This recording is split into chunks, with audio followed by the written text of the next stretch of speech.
Hi, so I'm Alicia. I'm a wildlife artist and a filmmaker, and I figured that I should maybe try and actually use TikTok because I do not use it, and lots of people do. And so I figured maybe the best thing for me to do would be to explain some of what I do as an artist, because I do something called Artivism. Specifically, I do wildlife artivism, which is something that was started by fellow artist Martin Aveling, who is also from the UK. And wildlife artivism is basically where you're trying to communicate a scientific message through an artistic practice. And it doesn't have to be art, it can be all sorts of things like film, music, drama, and like anything really.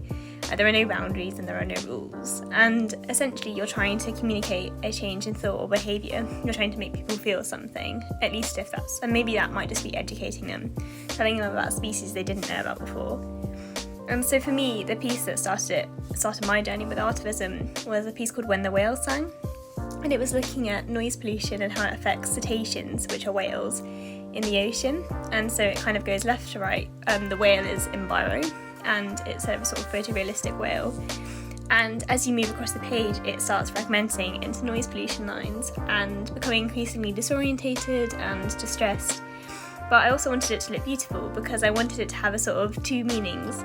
So you can either read it really positively, looking at just a whale singing, which is obviously really nice, or you can read it as something that is devastating because it's seeing whales and how they're being affected negatively by underwater noise pollution, particularly caused by sonar and boats.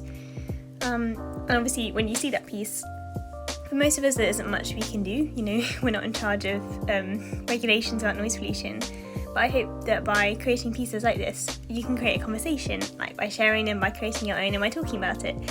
And that is just as important and inciting change. And ultimately, I think the big thing for me about Artivism is that it's beautiful and that people connect with it, because art really does speak to so many more people than chucking a scientific paper in front of them. And so I think it's really important. So I'll try and explain some of my other pieces because I've got loads. But I hope that you liked this.